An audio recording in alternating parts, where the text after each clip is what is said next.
Mesdames, Messieurs, bonjour et bienvenue sur CGTN français pour cette nouvelle édition du journal. Nous allons nous pencher d'abord sur un sujet d'actualité qui fait les manchettes en Chine. Aujourd'hui, le règlement sur le tri et la collecte des déchets ménagers de Shanghai est entré en vigueur. C'est une première. Pour en savoir plus sur les tenants et aboutissants de cette promulgation, j'ai le plaisir de recevoir sur le plateau Madame Tai Xueqing, journaliste à Radio Chine Internationale. Bonjour Madame Tai. Bonjour. Avant de vous retrouver pour la discussion, nous allons d'abord regarder un reportage sur ce sujet et ensuite joindre nos envoyés spéciaux pour avoir la primeur de l'information. D'accord. Ce lundi 1er juillet, la municipalité de Shanghai a mis en vigueur un nouveau règlement applicable à tous les particuliers et à toutes les entreprises sur le tri des déchets. Notre journaliste a interviewé des habitants locaux pour savoir ce qu'ils en pensent. La première ville à appliquer de nouvelles réglementations concernant le triage des ordures en Chine, Shanghai a encouragé ses habitants à trier leurs ordures depuis quelques années. On divise les ordures en 4 catégories: déchets alimentaires ménagers, recyclables, dangereux et résiduels. Des formations au tri des ordures et des brochures sur la classification sont proposées par le comité du quartier dans les communautés. Des bénévoles sont sur place pour aider et vérifier si les habitants ont bien fait le tri. Nous proposons des formations au triage des ordures selon les âges et les caractéristiques des résidents.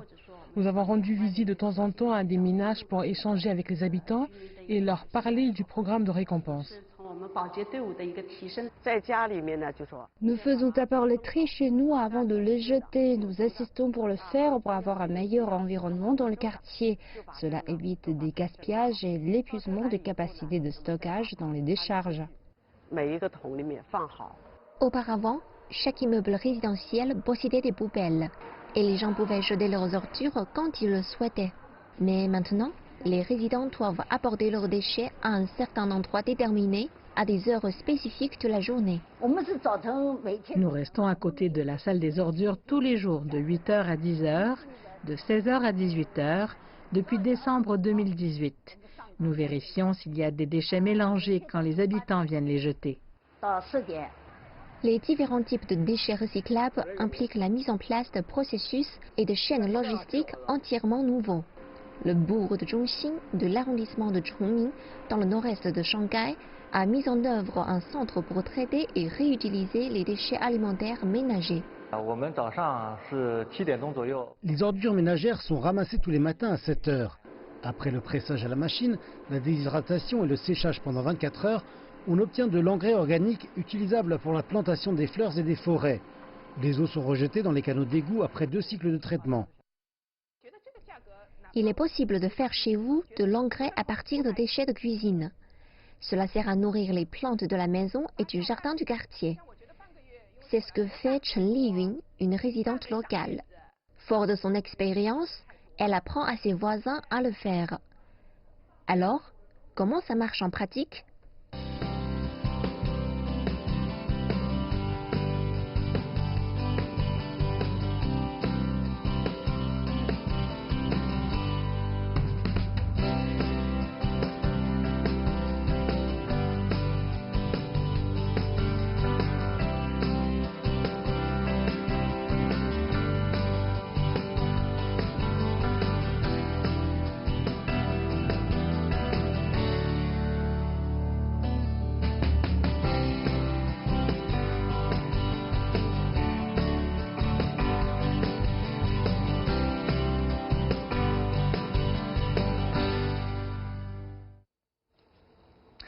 Nous avons établi la liaison avec nos envoyés spéciaux Ma Huiyuan et Zhang Shanhui. Bonjour Ma Huiyuan. Bonjour. Pouvez-vous nous expliquer pourquoi l'entrée en vigueur du règlement sur les déchets ménagers de Shanghai a attiré une telle attention? D'accord, merci Donjo. Parce que c'est la première fois que le tri des déchets est intégré dans le système judiciaire avec les sanctions prévues en cas d'infraction. En fait, la Chine a commencé à lutter contre les déchets il y a presque 2 décennies. La Chine est la première productrice de déchets dans le monde depuis 2004. Selon les dernières statistiques du Centre de promotion pour l'environnement et l'énergie Siloanaman, la Chine produit chaque année environ 400 millions de tonnes de déchets ménagers. Et ce chiffre augmente à une vitesse de 8% par an. La notion de tri sélectif est apparue prévues en Chine dans les années 1980. C'est en 2000, lorsque le ministère chinois de la Construction a désigné 8 villes pilotes pour le tri sélectif, que la guerre a été officiellement déclarée contre les déchets.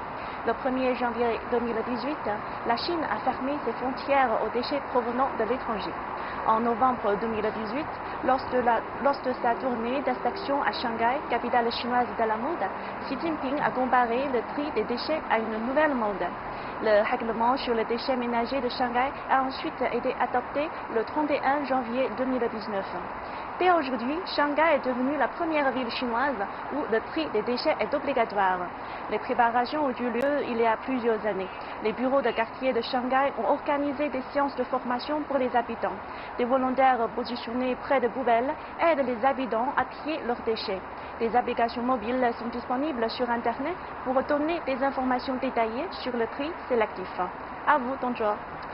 Très bien, merci Ma Huiyuan. Zhang Shanhui. Oui, bonjour. Bonjour. Bonjour. Pouvez-vous nous présenter un peu la situation du tri en France? D'accord, bien sûr. Mais pour répondre à cette question, devinez d'abord quand le tri sélectif a été instauré en France. Eh bien, c'est en 1884 par Eugène Poupel, dont le mot poubelle.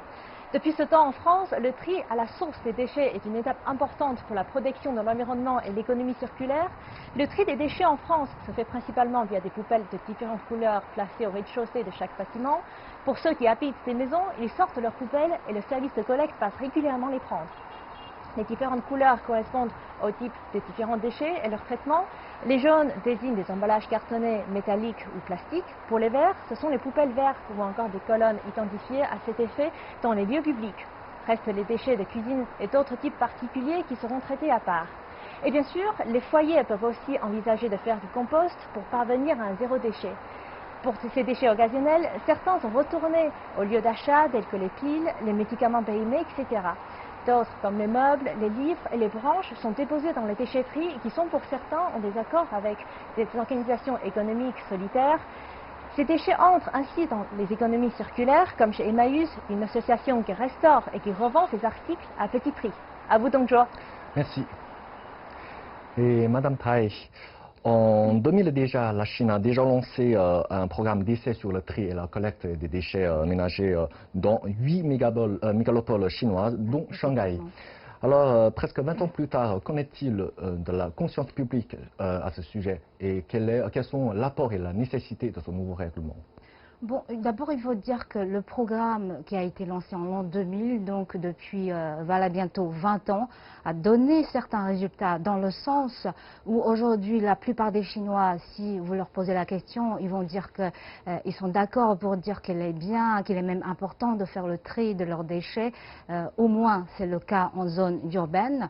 Prenons l'exemple de Beijing, qui est la capitale. Aujourd'hui, dans la plupart des quartiers d'habitation dans Beijing, vous avez en bas des immeubles ces grosses poubelles qui sont des poubelles publiques qui invitent déjà les habitants à faire un premier tri, c'est-à-dire en déposant les résidus cuisiniers, les objets qui sont recyclables et les autres déchets dans de différentes poubelles qui sont démarquées par de différentes couleurs.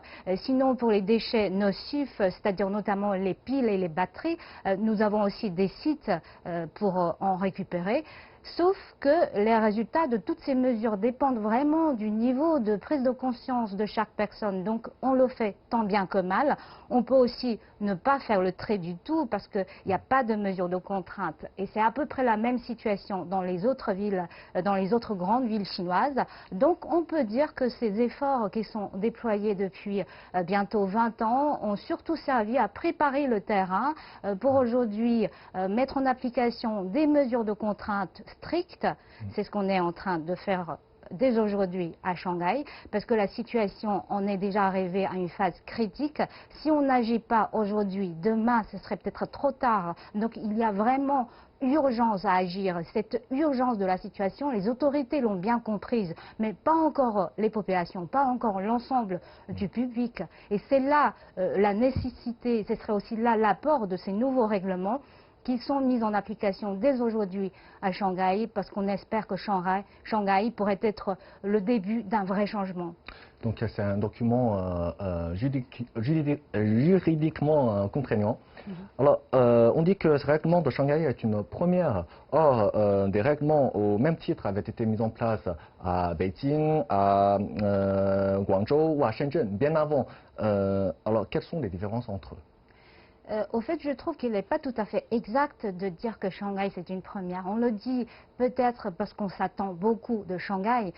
C'est sûr qu'à Beijing, à défaut des mesures de contrainte, les déchets ne sont pas vraiment triés à la sortie du quartier d'habitation.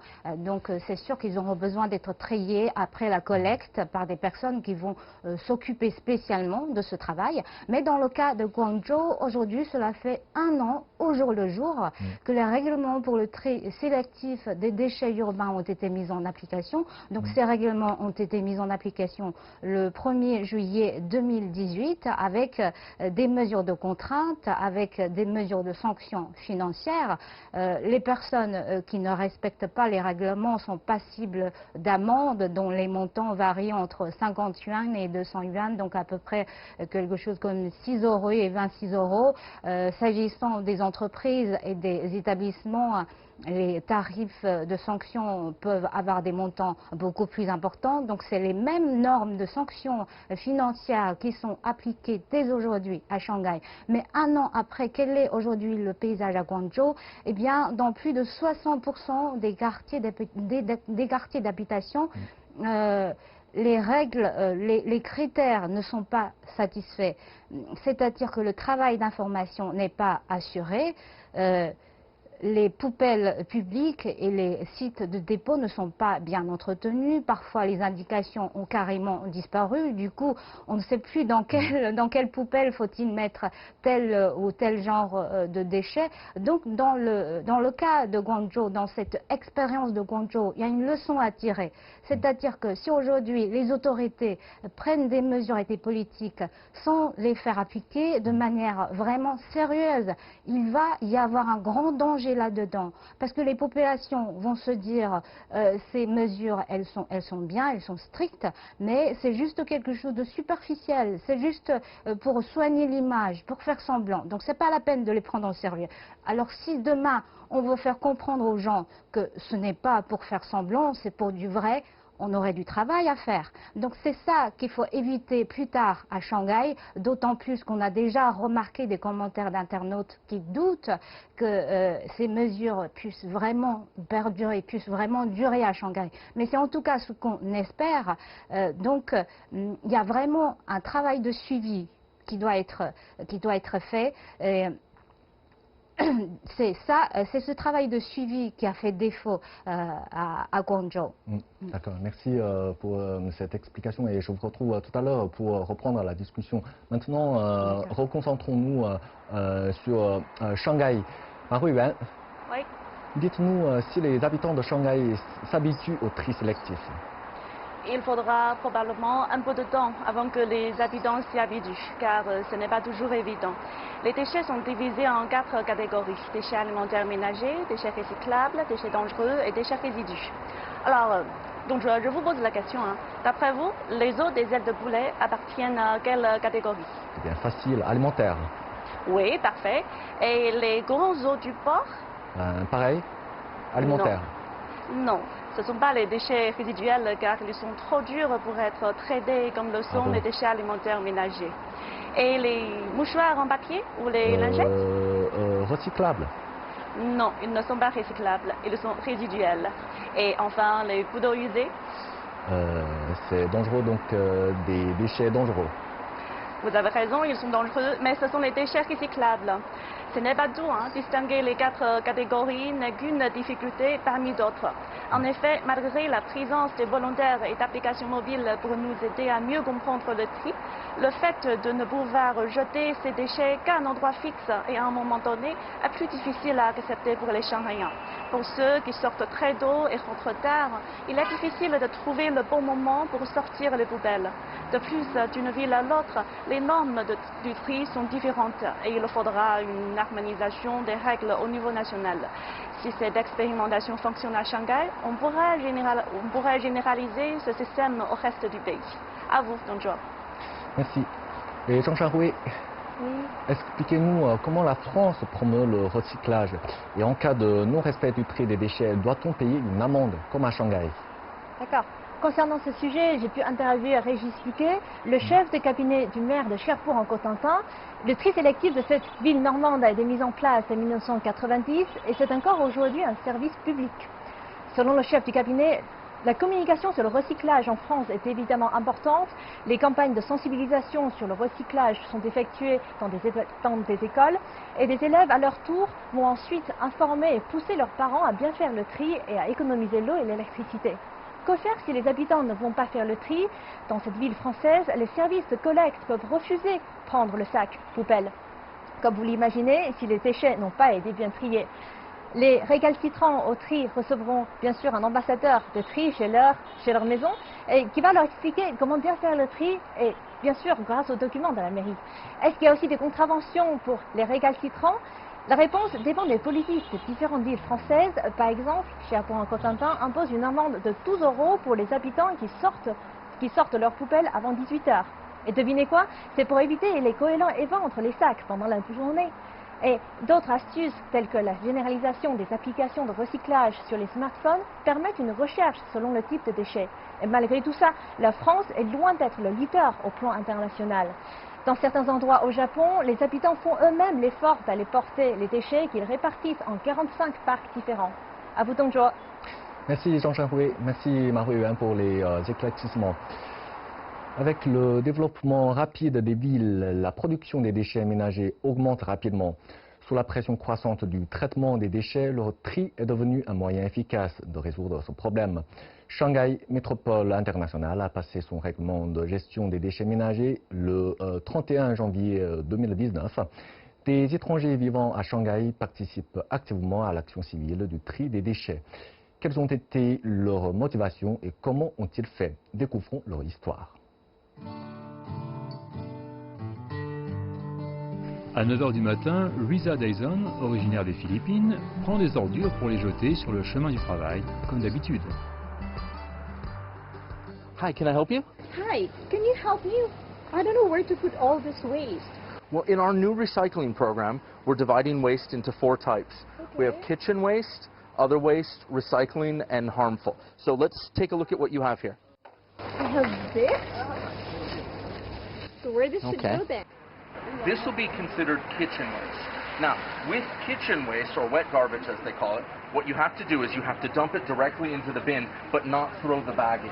Then the bag will go in with the other waste. Okay, got it.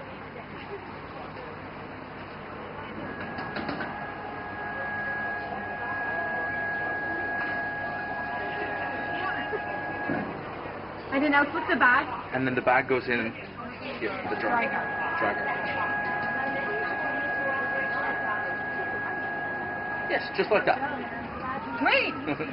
We've prepared these English language pamphlets for you so that you'll know in the future which types of waste would go in the different categories. So this has got the 4 different types and examples of which should go where. Oh, this would be great. This is very helpful for me. There you are. Thank you so much. Okay, have a nice day. You too. Pour que ses habitants prennent l'habitude de trier les déchets le plus tôt possible, le gouvernement de Shanghai a non seulement eu recours à des bénévoles pour les guider sur place, mais a aussi traduit des brochures en plusieurs langues. À l'aide de Daniel Zimmerman, volontaire de Shanghai, Riza a pu apprendre comment procéder au tri des déchets. At first it's kind of hard for me to segregate like kitchen waste and recyclable waste, but with a daily practice and with the help also from my compound's volunteers, now it makes it easy for me now to segregate those kind of garbage. 现在上海很多外国人，我们也应该跟着其他人去分垃圾的。可是发出来的一些消息或者通知，他们不一定会看得懂中文或者听得懂，所以我想帮他们就解释一下。 然后他们就可以跟着别人分得比较清楚，这都是所有人类的责任，所以我觉得我们都应该这么做的。La mise en œuvre du tri des déchets dépend de la force de chaque individu. Une petite habitude peut provoquer de grands changements dans notre environnement social. Le gouvernement de Shanghai a appelé tous ses habitants à participer ensemble au tri des déchets pour établir une communauté harmonieuse. 去年から政府の宣伝指導はとても効果的だと思っています。マンション全体で取り組んで、一つ一つのこの会がもう本当に、絵の入ったね張り紙をしたり説明会をしたり。I think it's a really good project. I really appreciate it. I think it's really good for the community, so I think that more people should participate. It's a good way to feel like you are helping out where you live and to keep it nice and clean. It creates a good environment for everyone. Comme on l'a vu, hein, ce n'est pas du tout une sinécure, le tri des déchets. Hein. Et vous avez, est-ce que vous avez déjà vous prévoyez déjà des difficultés pour appliquer ce règlement à Shanghai et plus généralement pour promouvoir le tri des déchets en Chine?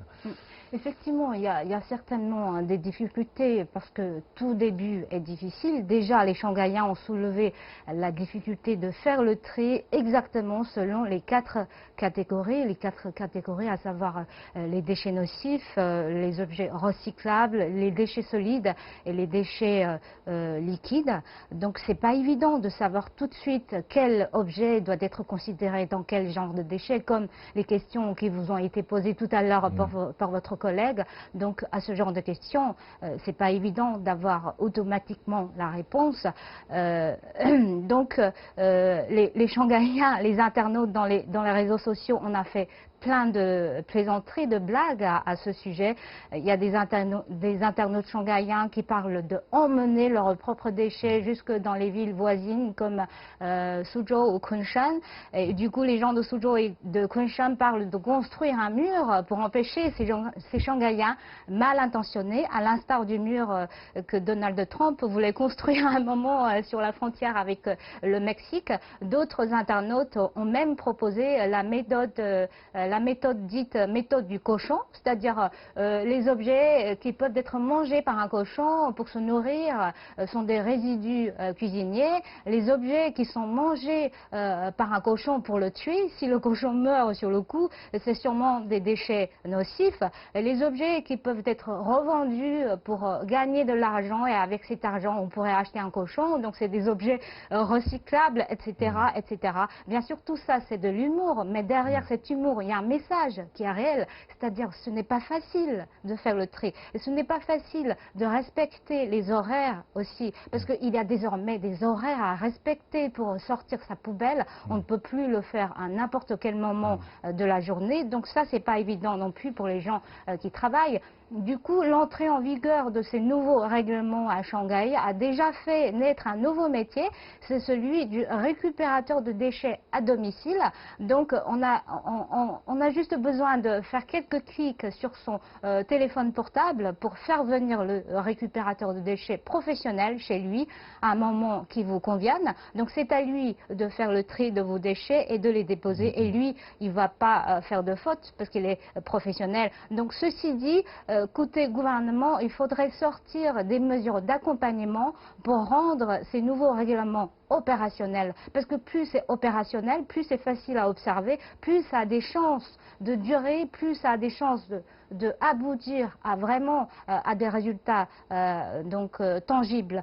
Donc on a vu que déjà dans cette optique, des dispositifs ont été pris à Shanghai, comme ce qu'on a montré tout à l'heure dans ces petits reportages. On a prévu des assistants sociaux qui sont là au service devant le site de dépôt pour aider les habitants à vérifier s'ils avaient bien trié leurs déchets. On a aussi élaboré, on a distribué des brochures, des manuels pour apprendre les habitants à faire la différence entre les différentes catégories de déchets. On a même aussi développé une application, il paraît que ça existe déjà, je n'ai pas encore vérifié. Donc c'est une sorte de petit dictionnaire qu'on peut consulter sur son portable pour savoir exactement quel objet doit être considéré comme tel genre de déchet. Donc tout ça, ça fait partie du travail de suivi dont j'ai parlé tout à l'heure. Et pour l'application de toute politique, c'est le travail de suivi qui a une importance cruciale. Sinon, vous me posez aussi la question par rapport à la Chine. Là, je dirais qu'il y a d'abord un énorme travail d'information et un travail de sensibilisation à faire auprès du public. En 2010, il y avait en Chine un très bon film documentaire qui est sorti, dont le titre pourrait être traduit en français par les villes assiégées par les déchets. Donc c'est un film qui a été réalisé sur la base des enquêtes menées dans les plus de 400 décharges de déchets autour de Beijing. Donc les images sont vraiment troublantes et frappantes, et cela montre à quel point aujourd'hui en Chine, le problème des déchets urbains constitue déjà une menace imminente pour l'environnement. Et on sait que ce qui dit environnement dit santé, donc il faudrait qu'on continue à faire ce travail d'information auprès de la population. Il faudrait aussi faire un travail de vulgarisation scientifique auprès de la population pour expliquer aux gens la dangerosité de ces déchets urbains. Parce que tout le monde ne sait pas que ces déchets urbains, s'ils ne sont pas bien triés, au moment où ils sont brûlés dans ces usines de traitement, ils vont émettre des gaz extrêmement nocifs pour la santé humaine, dont le dioxyde de carbone qui est simplement cancérigène. En Chine, il y a aussi une autre difficulté qui vient de ces nouvelles habitudes, de ces nouveaux modes de vie qui ont émergé ces derniers ans avec l'utilisation de l'Internet, avec le développement du paiement en ligne. C'est-à-dire que les Chinois aujourd'hui ont de plus en plus tendance à faire livrer ses repas à domicile au lieu d'aller manger dans les restaurants, à faire des achats en ligne au lieu d'aller dans les magasins physiques. Donc toutes ces habitudes, tous ces comportements contribuent de